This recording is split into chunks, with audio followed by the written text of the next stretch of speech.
UPPL हान्जानि थाखाय जोबोद मोनसे मोजां खौरां दिनै बारग' EM आरो दिहिरायाव खेबनै MCLA जानाय गणेश सामदास बिथां जाय GSP नि वार्किं प्रेसिडेन्टमोन बिथाङा गावनि गोबां दैदेनगिरिफोरखौ लानानै दिनै UPPL हान्जायाव जइन जादों आरो जों बिथांखौ बरायदों। बिथाङा गावनि समष्टिनि माखासे लाइमोन दैदेनगिरि आइजो दैदेनगिरि आरो गुबुन गुबुन दैदेनगिरिफोर लानानै जइन जादों आरो गुबुन गुबुन जायगायावबो GSP नि दैदेनगिरिफ्रा जइन जानो थाखाय इतिमध्य लाहार फाहार खालामदों आरो गुबुन गुबुन दोलोनि माखासे सुबुंफ्रा मेम्बारफ्रा जोंनि दोलोआव फैनो थाखाय इतिमध्य जगाजग खालामगासिनो दङ।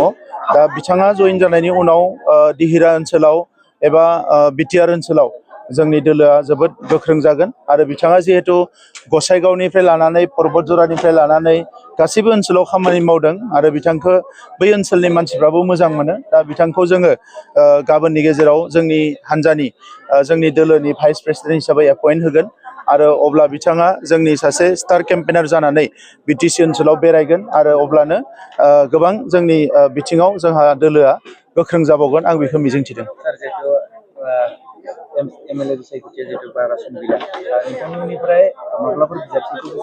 जोङो बिजाथिखौ फोसावगोन मानोना मार्च दाननि गेजेरावसो बिसायख'थिया फोसावजागोन बिसायख'थिनि समा। दा नंखायनो जोंनियाव जथेस्थ' सम दोङो। नैबे साननैसोआव जोङो जोंनि ब्लक कमिटियाव प्राइमारि कमिटियाव आरो 15 गासै समष्टियाव जोंनि मेल मिटिंफ्रा सोलिगासिनो दङ। जों बेखौ मोजाङैनो अर्गेनाइज खालामबाय थादों। बावैसो लाइमोन हान्जानिफ्राय रेलि जालांबाय, बिनि सिगाङाव माखासे रेलि जादों आरो फैगौ 1 अक्ट'आव जोंहा क'क्राझाराव मोनसे रेलि दङ। गुबुन गुबुन जोंनि दैदेनगिरिफ्रा गासैबो गावबा गावनि ओनसोलफ्राव मिटिं गागासिनो दङ।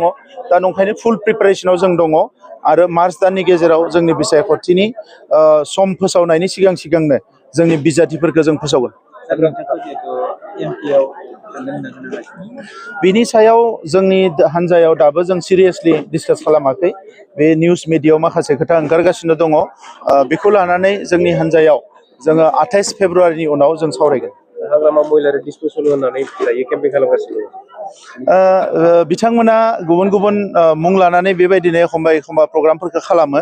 नाथाय नैबे बिसायख'थियाव BPF दोलोनिया बारा मोजां जानाय नङा। मानि थाखाय जों नुयोब्ला बे थांनाय मास मोनब्रैयाव थासारिया जोबोद गाज्रि जादों ओनसोलनि आरो बेखौ लानानै मानसिफ्रा बयबो बुजिदों जे UPPL थानाय मोनब्ला गोजोन थासारि थागौमोन, बयबो हारि माहारिनि गेजेराव अनलायनाया थागौमोन, मोजाङै सोलिगौमोन आरो सरकारावबो बिथांमोना जिबायदि खामानि मावगासिनो दङ बेखौ लानानै रायजो राजाफोरनि गेजेराव गोजोननाय गैया। दा नंखायनो फैबाय थानाय बिसायख'थियाव जोंनि रिजाल्टआ जोबोद मोजां जागोन बेखौ जों बुंनो हायो।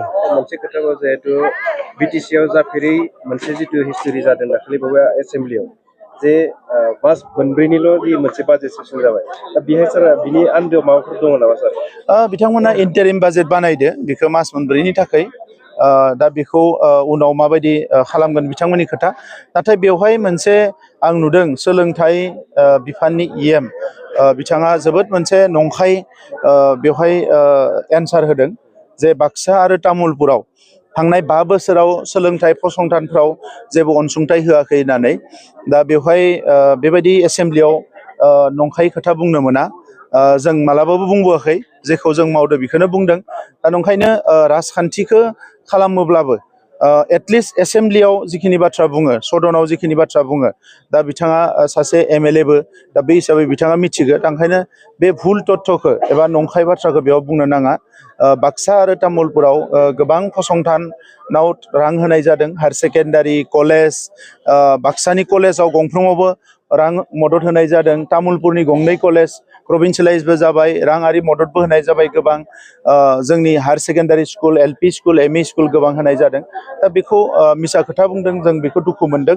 बेबायदि राजखान्थिखौ जाहाथे खालामा।